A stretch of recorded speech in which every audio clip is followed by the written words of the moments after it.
Hello lovely people! This video is sponsored by Surfshark, who are letting me panic, but also helping me be calm with many episodes of Grey's Anatomy. As you may know, I like to keep this channel as a little ray of positivity and polite sarcasm in a cloudy internet world. As an eternal optimist, I promise life is actually pretty cool. Not sarcasm. Please subscribe. I like to see the silver lining in everything, even though I live with chronic illness and disabilities, and I want to share that with you, making you smile and feel bright. But sometimes the best way to make you feel better is just to share that I'm also panicking. That coronavirus, hey, really keeping us on our toes. We've been told since the beginning of the pandemic that COVID-19 mainly affects the elderly and people living with underlying health conditions.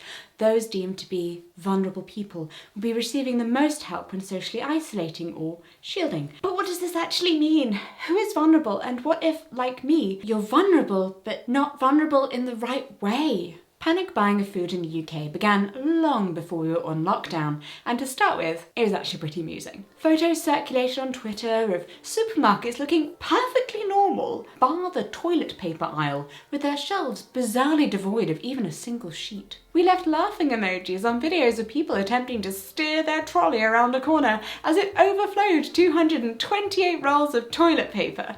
Don't they know that this is a respiratory virus, not one that makes you go to the loo? Well, the joke's on us now we're in isolation without toilet paper, isn't it? But then it all started to get a bit more serious, and suddenly we were walking around supermarkets with completely empty shelves and panicking that, oh, actually, maybe this is something we should genuinely worry about. And all of the slots for online delivery were gone, and all of the supermarkets were barely restocking in time. And then the government advised those with ill health should stay in their houses for 12 weeks. And now here we are, sitting in my house, nearing the end of week 2, quietly panicking about food, because the British government have identified 1.5 million people who they class as being vulnerable and who should be shielding by avoiding the outside world completely, and thus will be receiving food parcels and extra help.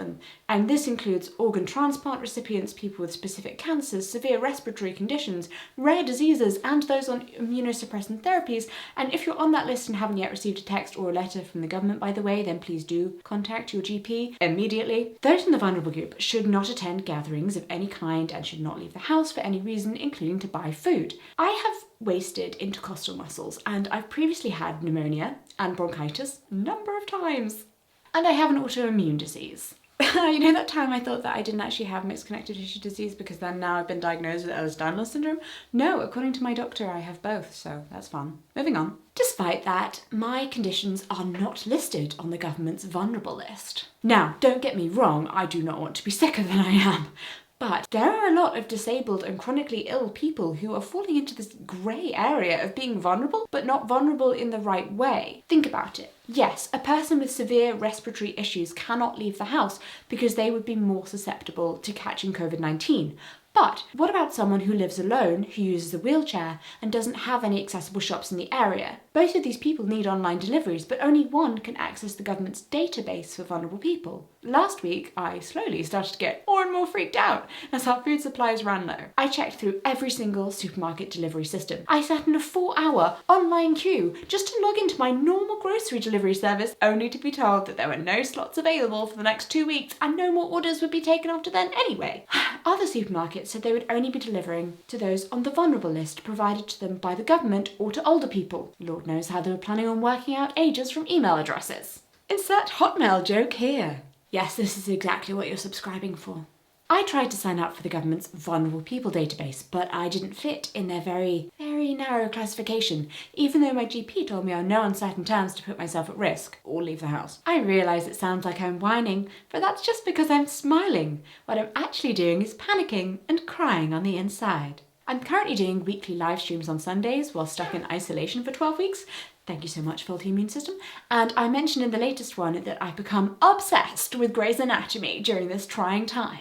Why, you may ask? Excellent question. For some reason, my inner panic about worldwide medical anxiety is quieted by watching the over-the-top medical drama of Seattle Grace Hospital, where apparently every single person with every single incredibly rare disorder or accident has to go to be saved by one of just 8 people, despite being in a hospital of hundreds, who all sleep with each other and also discuss said sex during surgery, which, by the way, is the only time they tie up their hair. Basically, every time I watch it with Claudia, who has a medical background and a medical job, she feels the need to say, non-regulation hair and earrings. To the extent that I now want to reach into the screen with a hair tie. I can't tell you why watching fake medical drama soothes the very real medical drama, but it actually works and I'm much calmer now. Except I live in the UK, which means I don't have access to the latest season, and that's just not okay. But don't panic, I found the solution thanks to today's sponsor, Surfshark. Genuinely, thank you Surfshark.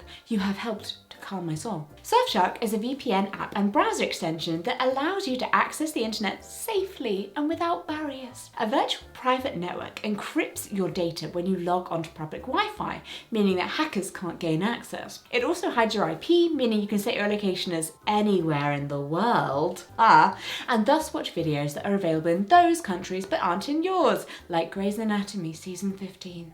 I'm feeling very zen right now.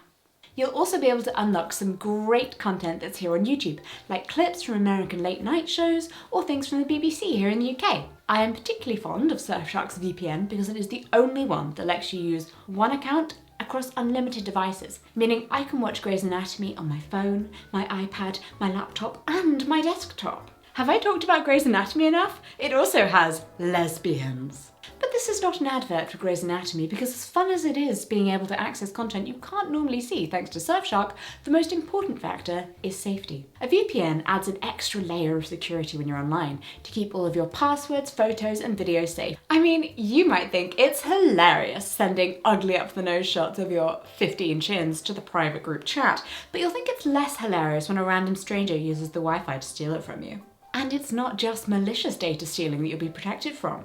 Surfshark will also defend you from tracking, surveillance, and commercial targeting. No malware, no phishing, no insecurity when you're online banking. Lots of Grey's Anatomy. Other TV shows are available. In fact, with a VPN, they're all available. Simply change your location and you'll be amazed at all the things available on your streaming service that you never had access to before. Just click the link in the description of this video and use code JESSICA for 83% off plus 1 extra month for free. And Surfshark offers a 30-day money-back guarantee, so there's really no harm in trying it. Surfshark does not monitor, track, or store what you do online. It's just a safety net that lets you surf the web in peace and watch until the end of Grey's Anatomy. Oh God, please tell me what to watch when I get to the end of Grey's Anatomy. Because this calm panic is just, it's not very fun. Imposter syndrome with regards to illness is very real and probably a much larger topic for another day. As it relates to the coronavirus though, it's seen me swinging between panic with the pain and fear of having my lungs filled with gunk coming back to haunt me, and then yelling at myself because I'm not still as ill as I was then, so I need to pull myself together. Guilt for even feeling scared in the first place when there are others who are so much worse than me, and then realising that yes, actually if I did get the virus I likely would not do very well, and I do not want to end up back in the hospital, but I won't, right? I will, but I won't. And yes, perhaps I'm aiming all of that fear onto food and wanting to control something that, much like my own health, I have just the slimmest margin of control over, but that's all I can do. Sainsbury's were willing to create a list of their own vulnerable and elderly people, but they only have a phone line, which isn't super accessible, but sure. And they've received a year's worth of calls in 2 weeks. There are 10 million people in the UK aged over 70. Can they handle putting them all on the list? And I know that it is so much worse for people in other countries that I am utterly and completely blessed to have the NHS. But the truth is that living without some kind of official accepted cover has left me feeling vulnerable. Is anyone else sick of the word vulnerable yet? I'm used to being called a vulnerable adult, okay? Although that's generally by social workers and thanks to my cognitive problems. I'm a bit of a liability. I know, surprising, isn't it? I can sit here talking in a video and sound very with it, but if you send me to the shopping centre for food, you'll find me 3 hours later turning in circles and clutching a slipper. Disability benefits in the UK come in two parts. I mean, there's supposedly this new system based on overall points, which is dumb because you could score really highly on one axis but not another, but never mind. So you get high rate care and high rate mobility. You can be on the highest for both, but still not be eligible for the vulnerable status that gives you access to food. And look, I already have a diagnosis and support in place. I'm already registered as disabled, so should the government open up their idea of what qualifies as vulnerable to all disabled people, then I'll be fine. But what about people who aren't there yet? There are many, many people who are in the process of being diagnosed. People who are waiting for their benefits to come through, going through the welfare system, waiting for a certificate that registers them as legally blind or in need. In the end, last week when we couldn't get any food delivered, we just bit the bullet and sent my wife out to the local supermarket for food. It's a small little local supermarket, not in the city. She only queued for an hour outside as they were just letting a limited number of people into the shop at one time. When she came home, she washed her hands and changed her clothes and unpacked, but she still left the house. She still came into contact with people in close quarters. She still picked things up from a shelf that someone else may have touched and put back.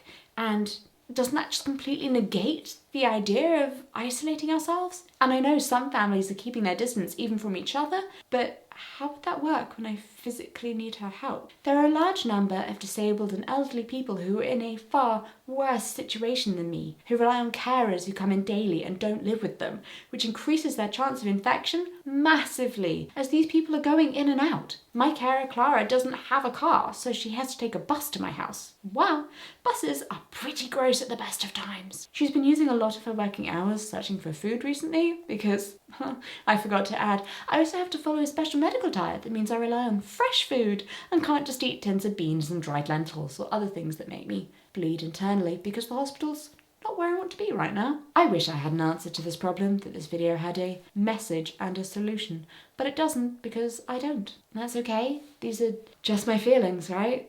This is just my hand held out to you. Am I allowed to be afraid? Yes.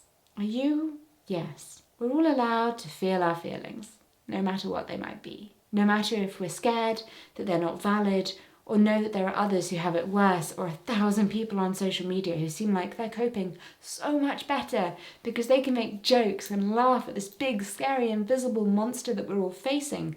But that's the key. We're all facing it. And it's scarier for some than it is for others, granted. And some of us are stronger than others and can fight a virus off, but it's still a big unknown that has the power to draw us together.